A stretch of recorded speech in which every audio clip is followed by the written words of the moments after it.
In this video, we're actually going to be doing a short book review of Deep Work. Hey guys, David Dodge, and in this video, we're actually going to be doing a short book review of Deep Work. And this is a book by Cal Newport. And I just got this book and I read it in about 3 days' time. A couple of my friends recommended it to me. I am constantly chasing multiple squirrels and rabbits, and I'm constantly distracted. And they basically said, Dave, you need to check out this book. So I checked it out and I really enjoyed it. And the author of this book talks about getting into a deep state of focus. To sum it up, they basically means to get rid of all the distractions like the texts and being a slave to your email inbox, and if you have multiple messaging apps like Facebook Messenger and Slack and whatever else you're using, to try to eliminate these things and focus on those in blocks. And whenever you want to focus your time and your energy on something that's important, that matters, that's going to move the needle, you need to focus intensely and you need to focus deeply, because at that point you will have a much better opportunity to achieve maximum results in that amount of time.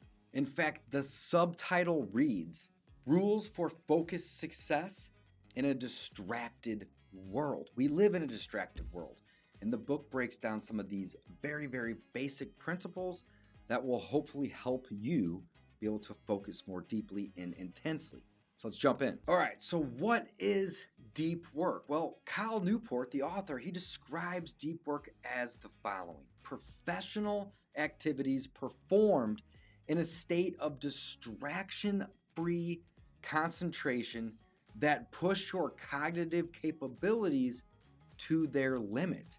These efforts create new value and improve your skill and are hard to replicate. He refers to shallow work as a non-cognitively demanding logistics-style tasks often performed while distracted. These efforts tend to not create much new value in the world and are easy to replicate. So the goal is to focus deeply, get rid of all of these distractions so you can focus and get the job done and do it in the best possible manner. Now, in order to work deeply, all right, there are a couple things. One, choose a deep work philosophy. He breaks down a couple scenarios. Schedule deep work blocks, right? So don't try to think you can do this all the time, but schedule out blocks where you get rid of all of your distractions. Next will be decide where and how you'll perform this deep work, all right? And then you want to execute like a business. And then last but not least, implement a shutdown ritual to rewire your brain for deep work. So one of the great things about deep work is not only can you focus intensely when you get rid of all these distractions, but also work is for work and play is for play. So if you start to, focus deeply and work in a state of depth without all these distractions and not so shallow with all these distractions, you'll be able to achieve more with less time. And therefore you can turn off the work at the end of the day at 5 or 5:30 or maybe even 3 p.m. if you're able to focus deeply, all right? Next, you need to embrace boredom, all right? And quit all of your social media, because these things are going to be shallow activities. They're going to drain you of your energy, and they're going to constantly be putting distractions into your life. So how to schedule your day? Well, mark every other line with an hour of your workday on a calendar. Assign 30-minute blocks to your activities. And then what you can do is you can see a full set of the small tasks that you plan to accomplish in your week. All right, and Cal in the book, he refers to deep work as having a deep work hypothesis. So this is the ability to perform deep work is becoming increasingly rare and valuable in the knowledge economy. So those who cultivate this skill and make it the core of their working life will thrive. The ability to work deeply. In the knowledge economy, there are 3 types of people that will have a particular advantage, right? Person number 1, those who can work with intelligent machines. Person number 2, owners of capital, or people with access to that capital. And then number 3 is the superstars in their field of work. Now, deep work focuses on the 3rd type. You need to be able to quickly master hard things and produce at an elite level in terms of quality and speed. All right. So the new law of productivity is high quality work produced, all right, is going to equal the time spent multiplied by the intensity of the focus. So if you have a high level of focus and you're spending time, you should result in a high quality of work being produced. He also talks about some other principles, like the principle of least resistance. And in business settings, without a clear feedback on the impact of various behaviors to the bottom line, we will tend towards behaviors that are easiest in the moment. And that's not necessarily what we want to do, right? We want to get rid of all of these distractions and focus on what's going to move the needle in our business. Also talks about busyness as a proxy for productivity. So in other words, in the absence of clear indicators of what it means to be a productive and valuable, in somebody's jobs, many knowledge workers will turn back towards an industrial indicator of productivity, doing lots of stuff in a visible manner. Guys, being busy doesn't necessarily mean you're being effective, right? Being busy might mean that you're getting a lot of things done, but those things, if they don't move the needle, it's not really going to help you all that much. So to make deep work a habit and a routine is going to be much, much better. So again, block your activities. And if you want to, have a block for checking those emails and looking at your text messages and communicating with your team, great. But don't be going back to those things every 5 or 10 or 15 minutes. You're not going to be able to focus deeply.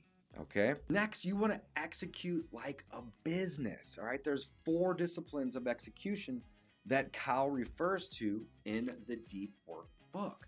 Number 1, focus on wildly important. All right. So basically, identify a small number of ambitious outcomes to pursue with your deep work hours, right? So like, what's the most important thing? Like the most important thing you can think of? Well, to get rid of all your distractions, focus on that, make that what you work on. Don't put that way down the list. Number 2, act on the lead measures. So time spent in a state of deep work dedicated towards your wildly important goal. All right, so start to measure the amount of time that you are focused in your deep work. If you track it, you can make it better. You can work on it. But if you're not tracking it, you're not going to know how to make it better. Number 3, keep a compelling scoreboard. Like I just said, track the hours spent in deep work that each week, right? With a simple tally of tick marks in a weekly row, or you can even count your hours. And number 4, create a cadence of accountability. So use weekly reviews to celebrate your good weeks, and that week with, or good weeks to bad weeks, and understand what led to those bad weeks is what I'm trying to go with that, right? So if you're not seeing a good trend upward, figure out what in your life is getting through, what is distracting you. It's probably social media, and it's probably checking your email and being a slave to technology. Turn your phone off. It's okay to turn your phone off, especially if you want to get into deep work. Kyle talks a lot in this book about setting autoresponders on emails, and you can take it to the next level, even do it with text messages, and just say, I'm out of the office today or on Tuesdays or from 2 to 4 p.m. every day. And if you're emailing me during this time, I will get back with you at a later time, right? So you have to disconnect. It's very, very important that you disconnect. And figure out how to ensure a good score for the days ahead, right? So keep track, have accountability, and you want to focus on the wildly important tasks. Last but not least, in this book, he talks a lot about implementing a shutdown routine. And basically, at the end of the workday, what you're going to do is you're going to shut down your consideration of work issues until the next morning. The 3 reasons why downtime is crucial in the book, he states, it's going to add insights when you have downtime and you can, reflect and focus.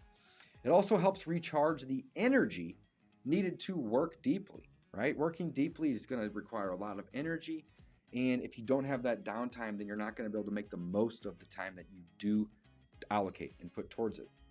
And then number 3, the work that evening downtime replaces is usually not that important work anyway. So your shutdown ritual should ensure that every incomplete task or goal or project has been reviewed, and that for each you have confirmed that 1, you either have a plan that you trust for its completion, or 2, it's captured in a place where it will be revisited at another time.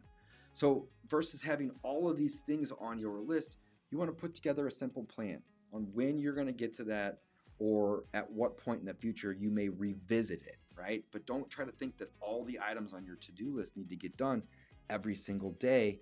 To-dos are like laundry. You're always going to have new to-dos and new laundry to do. So don't let that stress you out.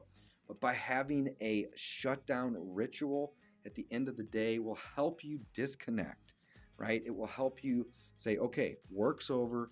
Now we can go focus our time and our energy on, spending time with our friends or our family or our children.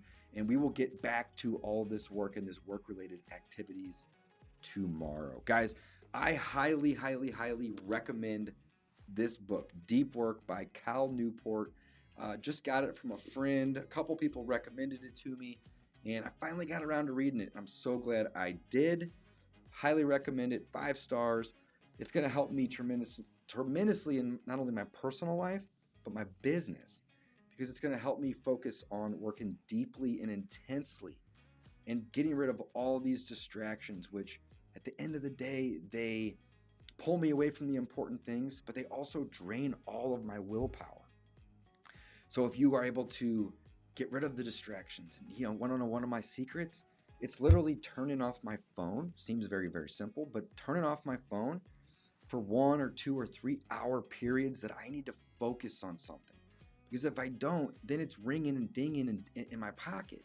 I also will close down all of the windows on my computer for my email or my text or any other type of messaging app and get rid of it. And I will focus on the one thing intensely for an hour or 2 hours, or in some cases 3 or 4 hours. But by getting rid of these distractions, it's going to help you in your business. It's also going to make you a happier person. So guys, if you like this review, hit that like button, subscribe for more. Thanks for watching. And this has just been a great little review on Deep Work.